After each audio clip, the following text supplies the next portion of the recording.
The open road, it's always been about freedom, hasn't it? But, for professional drivers, sometimes it feels like the rules of that road are shifting faster than gears on a steep hill.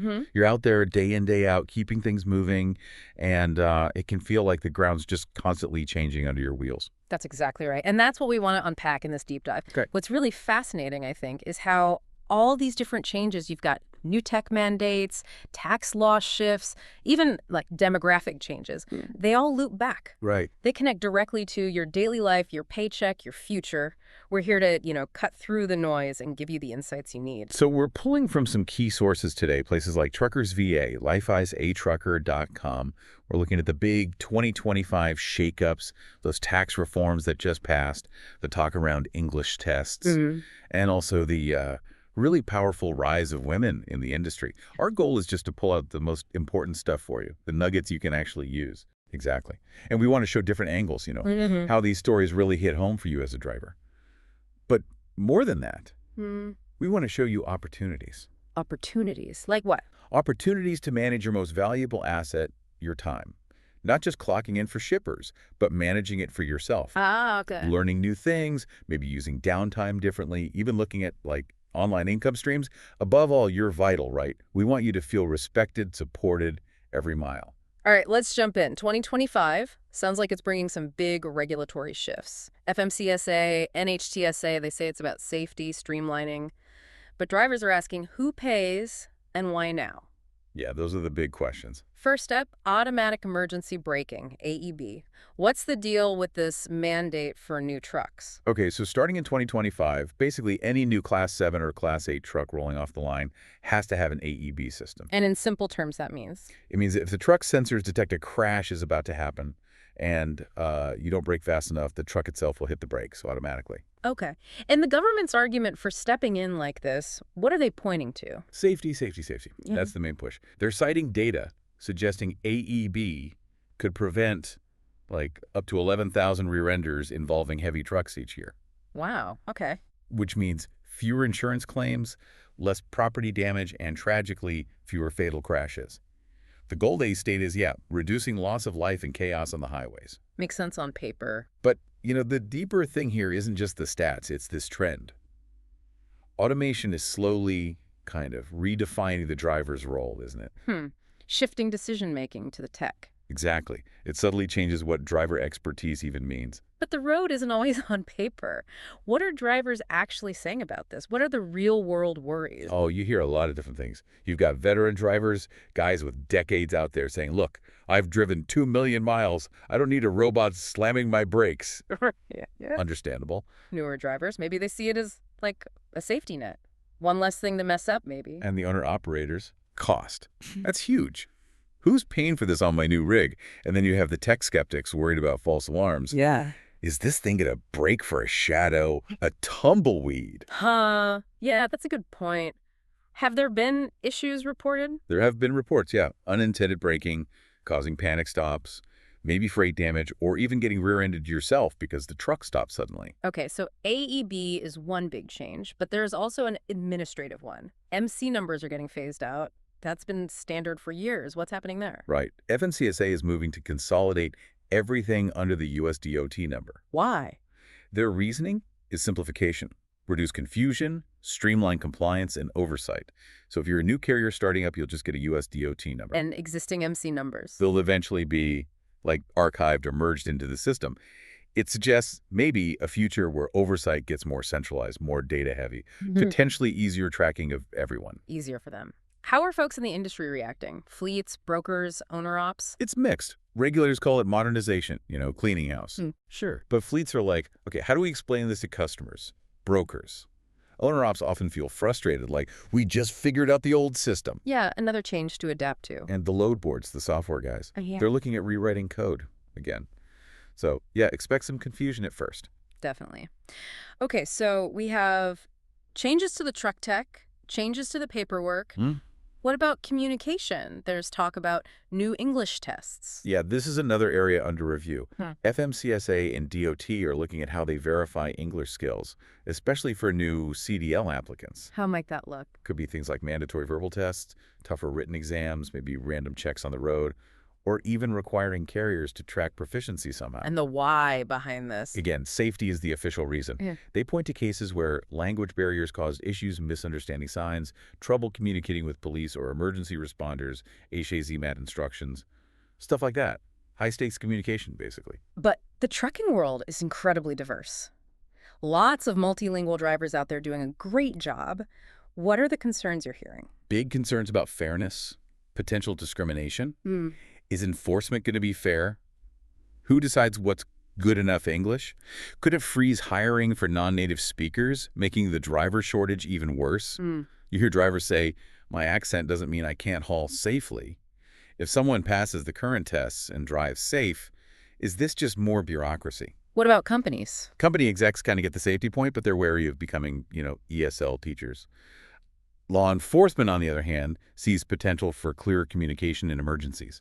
So, pulling back, AEB, MC numbers going away, these English tests. What's the big picture takeaway for a driver listening right now? Well, these changes, even though they're framed as progress and safety, often put the real burden, the cost, the learning curve, the responsibility right onto individual drivers, especially the smaller operators. And if we connect this, like Hervey from life, as a trucker says, see it from all angles. It's this constant balancing act, the push for safety versus the real-world impact on your operations, your wallet. Yeah. Which really raises the question, doesn't it? How do you prepare for a future that just keeps demanding more? It does, but it's not all just new challenges, right? There's actually some good news, financially speaking, that came out of Congress recently, especially for owner-operators. That's right. Big news on the tax front. And we also need to talk about a really positive shift, the growing number of women in the industry. That's changing things. Definitely. Let's start with the taxes. Congress just extended 2 major breaks through 2026.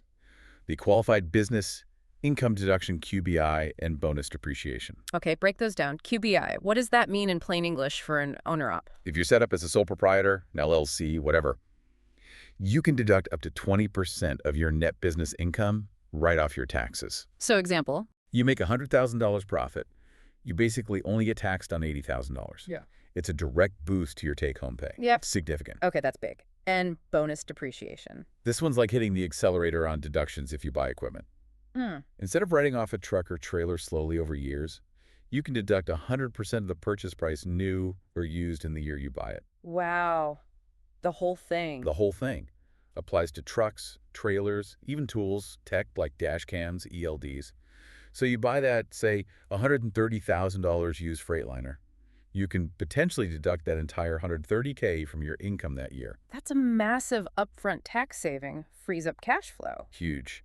These breaks really let you reinvest, maybe upgrade sooner, build your business faster by lowering that tax burden. Gives you breathing room, flexibility. So owner-operators are saying? Things like finally writing off that new trailer, using the savings to catch my breath. It's a real green light to get serious about the business side of trucking. And fleet owners. They appreciate it too.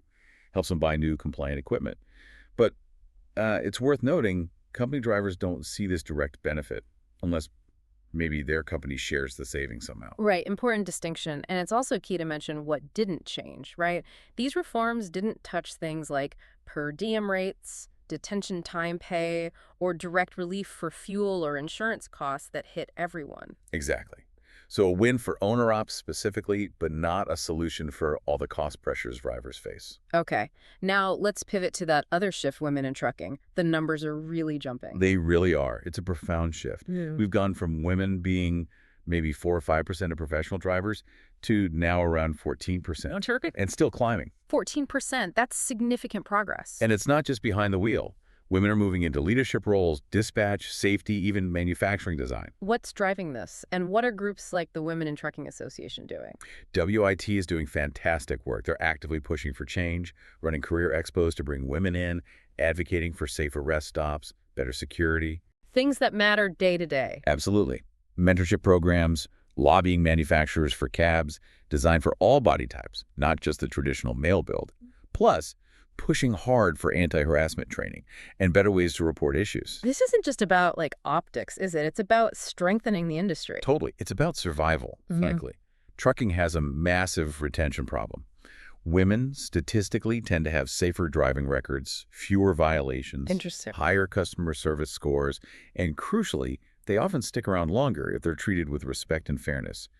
They're this huge pool of talent the industry desperately needs. Are they still facing resistance? Old attitudes? Oh, sure. That outdated thinking women can't handle this job, it's still out there. But it gets proven wrong every single day by women driving tankers, pulling triples, owning successful fleets. The reality on the ground is changing. So looking at both these things, the tax breaks giving owner-ops more financial power and the rise of women bringing new talent and perspectives, how do these things empower individual drivers, maybe give them more control? That's the key question, I think. How do you take control? And this connects back to what places like lifeasatrucker.com talk about. Their whole mission isn't just getting you into trucking. Right. It's helping you get out on your terms. Get out on your terms. I like that. Yeah. And they propose solutions for the pain points, like training drivers to use tools, even AI, to build extra income streams. AI, how does that fit in? Well, imagine using AI to help manage the admin side of a small side hustle you run from the cab, or generating marketing ideas, or maybe even helping manage logistics or invoicing if you're an owner-op working with multiple clients. It's about creating a buffer, a shield, they call it, from the ups and downs of freight rates, the economy. Okay, so facing new rules, seeing new opportunities. How do you, the driver listening, actually take control? It's not just about knowing this stuff, it's about using it, right? Exactly. Leverage. For owner-operators, step one is clear. Okay. Get with a good tax pro, maximize those QBI and bonus depreciation deductions. Don't leave that money sitting there. Makes sense. What about company drivers? Understand these shifts are happening. Ask your company how maybe their tax savings could benefit you. Is it better pay, better tech in the truck? It's leverage to push for reinvestment in the drivers. Good point.